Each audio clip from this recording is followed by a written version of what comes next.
एक जिला कारागार में अंजलि नाम की एक युवा और निडर जेलर थी। उसने अभी अभी यह चुनौतीपूर्ण नौकरी शुरू की थी और वह अपने कर्तव्य के प्रति बेहद समर्पित थी। उसका लक्ष्य था कि उसके कारागार में न्याय और व्यवस्था बनी रहे। वह अपने सख्त अनुशासन के लिए जानी जाती थी, लेकिन उसके मन में मानवीय संवेदनाएं भी थीं। एक दिन उसे समीर नामक एक कैदी की फाइल सौंपी गई, जिसे एक जघन्य अपराध के लिए मौत की सजा सुनाई गई थी। समीर की अपील खारिज हो चुकी थी और उसके पास इस दुनिया में रहने के लिए बस 1 महीना बचा था। अंजलि ने नियमों के तहत समीर से मिलने का फैसला किया ताकि उसकी अंतिम इच्छा, ख्वाहिश पूछी जा सके। जेल की कोठरी के बाहर खड़ी होकर अंजलि ने शांत स्वर में कहा, समीर, तुम्हारी सजा का वक्त नजदीक आ गया है। कानून के अनुसार तुम्हारी कोई अंतिम ख्वाहिश हो तो तुम बता सकते हो। हम कोशिश करेंगे कि उसे पूरा किया जाए। समीर, जिसकी उम्र लगभग 25 साल थी, अपनी कोठरी में बैठा था। उसने सिर उठाया और मुस्कुराया, एक ऐसी मुस्कान जिसमें कोई पछतावा या भय नहीं था। ख्वाहिश, समीर ने धीमी आवाज में कहा, मेरी बस एक ही ख्वाहिश है। मैं फांसी से पहले अपने बचे हुए दिनों में हर रात एक ऐसी लड़की के साथ वक्त बिताना चाहता हूँ जिसने अभी तक शादी न की हो। अंजलि यह सुनकर स्तब्ध रह गई। उसने सोचा था कि वह कोई धार्मिक किताब मांगेगा या अपने परिवार से मिलना चाहेगा। यह क्या बेहूदगी है, अंजलि ने गुस्से को नियंत्रित करते हुए कहा, तुम्हारी यह ख्वाहिश पूरी नहीं की जा सकती। हम किसी निर्दोष नागरिक को, खास तौर पर किसी अविवाहित लड़की को, इस तरह के काम के लिए मजबूर नहीं कर सकते। यह अनैतिक और गैरकानूनी है। समीर का जवाब आया, अगर ऐसा है तो आप तो एक पुलिस अधिकारी हैं, लेकिन आप भी तो अविवाहित हैं और आपकी शादी भी नहीं हुई लगती। आप ही क्यों नहीं मेरी यह ख्वाहिश पूरी कर देती?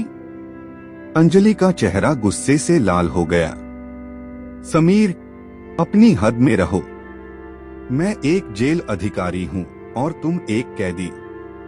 मैं अपने कर्तव्य और मर्यादा को नहीं भूल सकती। कोई और ख्वाहिश बताओ। समीर ने सिर हिलाया। मेरी अंतिम और एकमात्र ख्वाहिश यही है। अंजलि निराश होकर वापस लौट गई। उसने अपने वरिष्ठ अधिकारियों से इस अजीब अंतिम इच्छा के बारे में बात की, लेकिन उन्होंने साफ कह दिया कि ऐसी इच्छा पूरी नहीं की जा सकती। उन्होंने उसे समीर से बात करके कोई और ख्वाहिश पूछने का निर्देश दिया। अगली शाम अंजलि फिर समीर के पास आई। उसने देखा कि समीर उदास नहीं था, बल्कि किसी गहरी सोच में डूबा हुआ था। समीर, उसने धीरे से पूछा, क्या तुमने अपनी माँ या अपने परिवार को याद करने के लिए कहा? तुमने ऐसा जघन्य अपराध क्यों किया, समीर? तुमने अपनी ही माँ की हत्या क्यों की? समीर ने एक गहरी सांस ली, जैसे कोई भारी बोझ उतार रहा हो। क्या आप सच में जानना चाहती हैं? अंजलि को ऊपर से यही आदेश था कि वह कैदी को फांसी से पहले उसके गुनाह के लिए पश्चाताप महसूस कराए। उसने कहा, हाँ, मैं जानना चाहती हूँ। समीर ने बताया कि उसकी माँ कई महीनों से बीमार थी और बेहद दर्द में थी। घटना की रात वह दर्द से छटपटा रही थी और बार बार समीर से कहती थी कि इस दर्द से बेहतर तो मौत है। समीर ने कहा कि उसने अपनी माँ के कहने पर उन्हें दर्द से मुक्ति दिलाने के लिए ही तकिए से उनका मुंह दबाया था, लेकिन वह यह भी जानता था कि कानून इसे हत्या ही मानेगा। उसने अदालत में कुछ नहीं कहा, क्योंकि वह जानता था कि कोई उस पर विश्वास नहीं करेगा और वह अपनी माँ को हत्यारा कहकर अपमानित नहीं करना चाहता था। लेकिन लाठी, तुम्हारे हाथ में लाठी थी, जैसा पुलिस रिपोर्ट में था, अंजलि ने पूछा। समीर ने बताया कि जब उसने अपनी माँ को मृत देखा तो सदमे में वह चीखने लगा। उसका शराबी चाचा, जो उसे हमेशा पीटता था, उसी वक्त कमरे में आया और उसे पीटने लगा। समीर ने आत्मरक्षा में पास पड़ी लाठी उठा ली थी। तभी पुलिस आ गई और सबने सोचा कि उसने अपनी मां को लाठी से मारा है। अंजलि को यह कहानी झूठी लगी, लेकिन समीर की आंखों में एक अजीब सी सच्चाई और थकान दिखाई दी। कुछ घंटों बाद अंजलि ने अपने मन में एक बड़ा फैसला लिया। वह वापस समीर के पास आई और दरवाजे पर खड़ी हो गई। समीर, उसने कहा, मुझे लगता है कि तुम झूठ नहीं बोल रहे हो, लेकिन कानून के सामने तुम्हारी कहानी मायने नहीं रखती।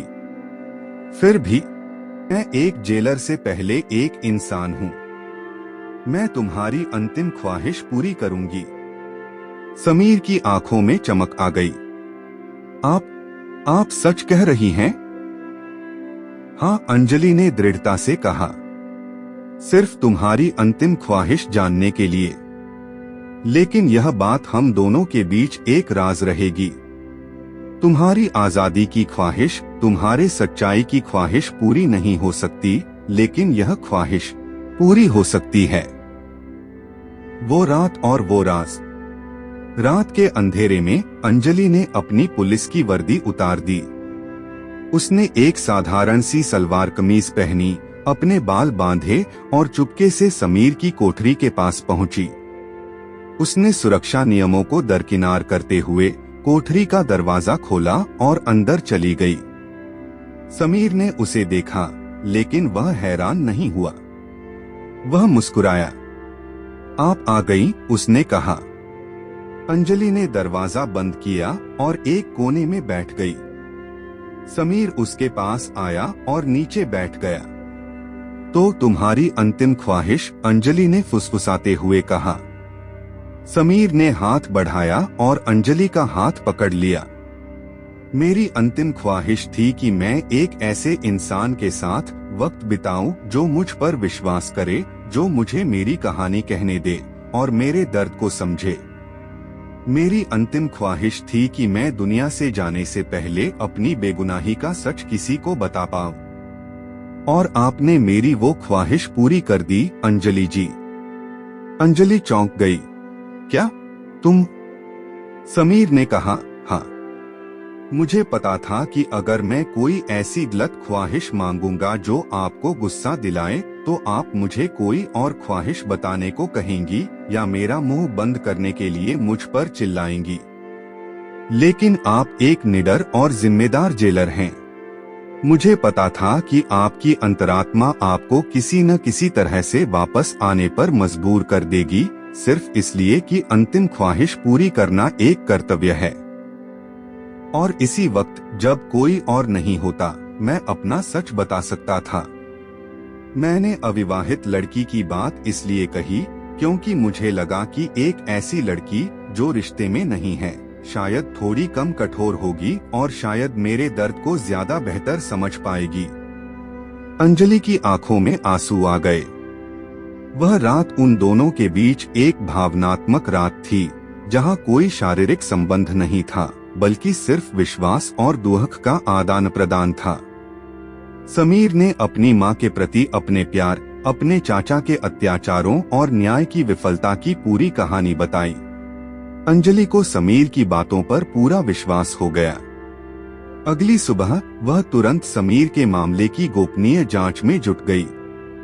अपनी युवावस्था, साहस और ऊंचे पद का इस्तेमाल करते हुए उसने समीर के चाचा के खिलाफ सबूत जुटाए और पुलिस की पहली रिपोर्ट में हुई खामियों को उजागर किया। जांच में पता चला कि समीर के चाचा ने ही जमीन जायदाद के लालच में समीर की मां को जबरदस्ती जहर दिया था और समीर को फंसाने की कोशिश की थी।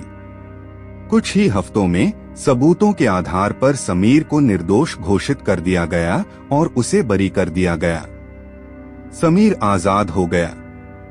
जेल से बाहर आने के बाद उसने पहली बार अंजलि को उसके पुलिस की वर्दी के बिना देखा, उस महिला को जिसने उसकी जान और सम्मान बचाया था।